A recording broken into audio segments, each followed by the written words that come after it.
Dalam perjalanan hidup dan kehidupannya, manusia sebagai makhluk Allah pada dasarnya mengemban amanah atau tugas-tugas kewajiban dan tanggung jawab yang dibebankan oleh Allah kepadanya agar dipenuhi, dijaga, dan dipelihara dengan sebaik-baiknya. Namun seiring perjalanan banyak manusia yang lalai dalam menjalankan tugasnya. Walhasil, muncullah satu persatu manusia sombong yang sombong dengan jabatannya, hartanya. Padahal tugas manusia bukanlah menyombongkan apa yang ia punyai, tetapi juga bisa menjadi manusia yang amanah dalam menjalankan kehidupannya di muka bumi ini. Lantas mengapa ada manusia yang hidup tidak menjalankan tugasnya sesuai yang Allah perintahkan? Dan apa dampaknya bagi kehidupan? Kita simak ulasannya dalam tausiah subuh kali ini. Selamat menyaksikan.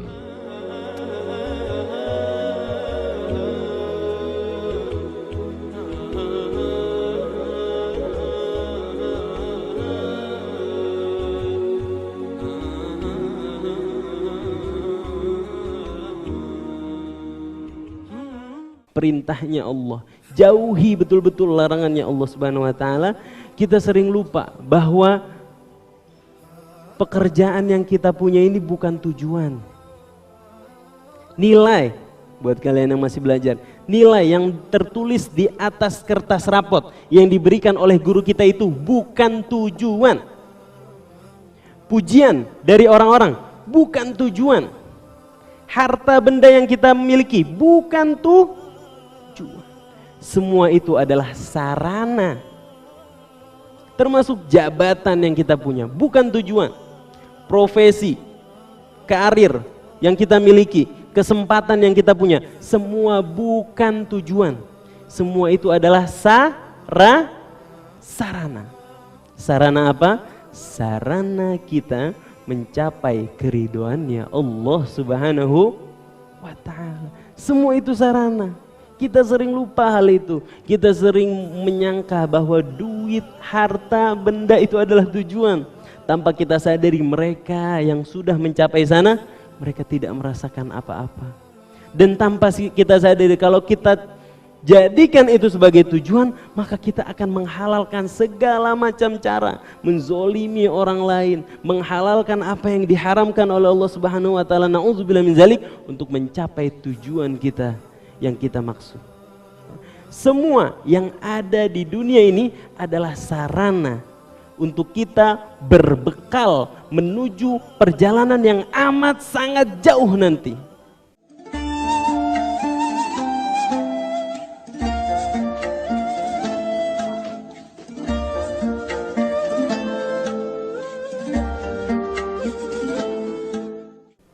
Kita di dunia ini ibarat di rest area.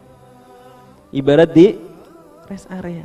Dari Jakarta ke Surabaya misalnya. Dari Jakarta ke Surabaya. Kita lagi ada di rest area. Ngapain di rest area? Ngambil bekal, ngopi, ya, buang hajat, ya. Untuk apa? Untuk apa? Untuk kita bisa nyaman menuju perjalanan selanjutnya. Untuk kita bisa punya bekal, ngisi bensin, tidur sebentar, punya tenaga untuk perjalanan selanjutnya, tujuan kita. Kira-kira ada nggak orang yang betah di rest area? Ada nggak orang yang bangun rumah di rest area? Ada nggak orang yang udahlah saya nggak mau ke tujuan saya pengen di rest area aja, saya betah di rest area. Ada apa nggak? Kira-kira orang apa yang betah di rest area? Orang yang orang yang tertipu dengan kenikmatan yang sementara.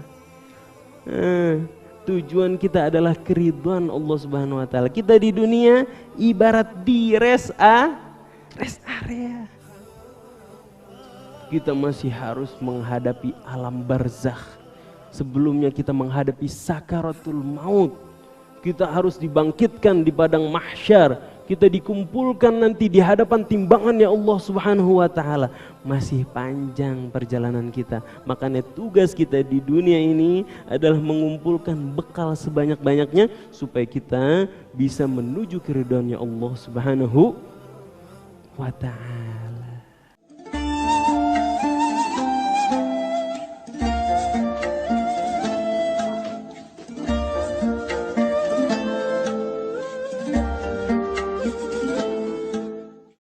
Teman-teman, Saya pengen kasih sebuah kisah seseorang yang benar-benar tidak memandang dunia ini adalah tujuan.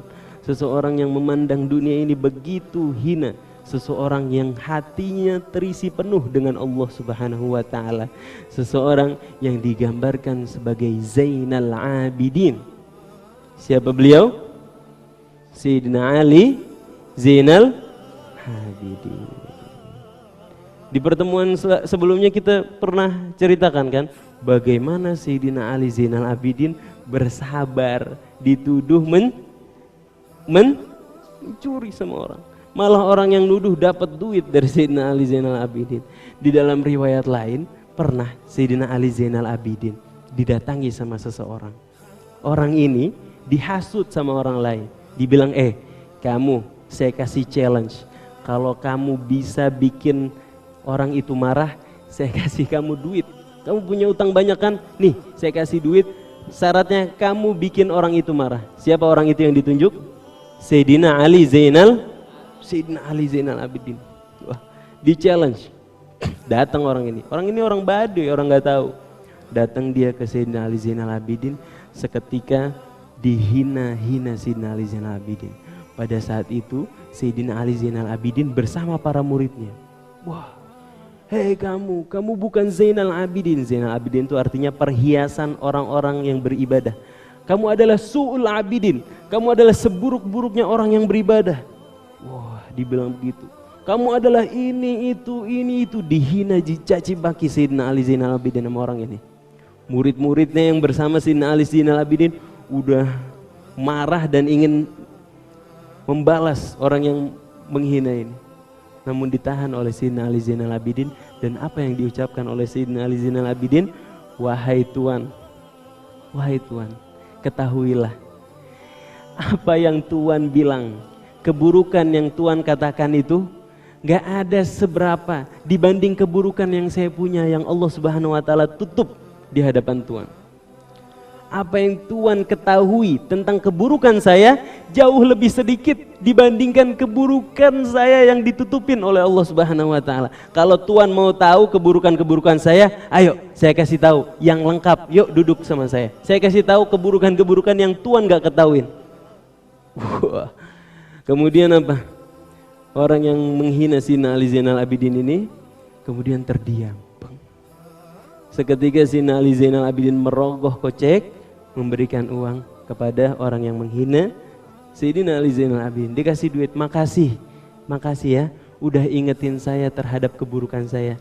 Ini 1000 dirham buat kamu. Masya Allah. Orang yang dikasih uang ini seketika kaget dan bilang, ya Allah, benar adanya bahwa engkau adalah keturunannya baginda Nabi Muhammad Sallallahu alaihi wasallam.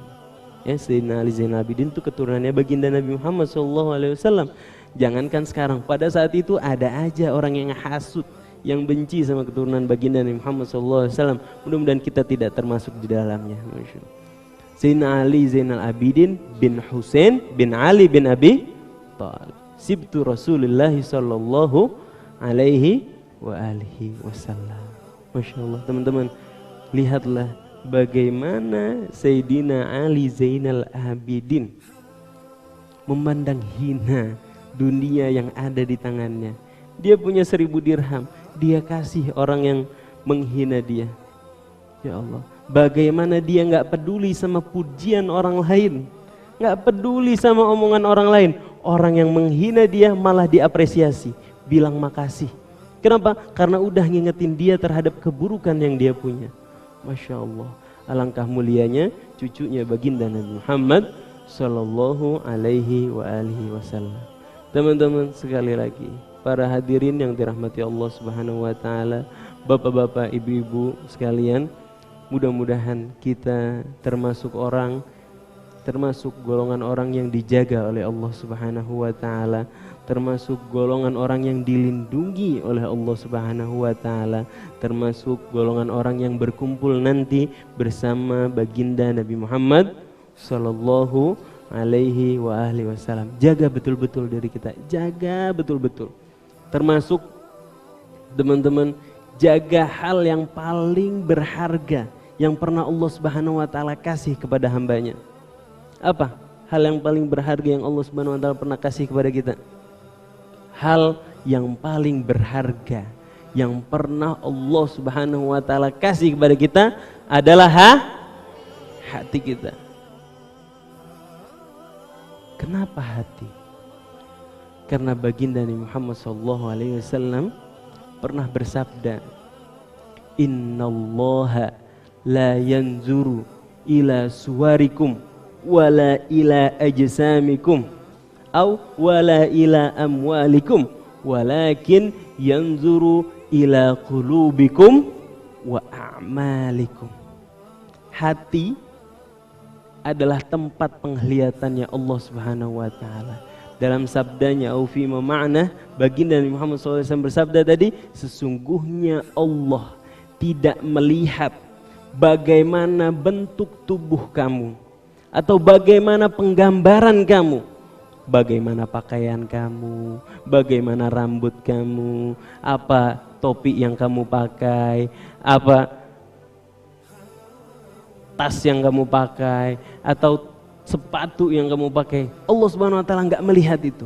Yang Allah Subhanahu wa taala lihat adalah qulubukum wa a'malikum. Yang Allah lihat adalah hati kita dan amal perbuatan kita.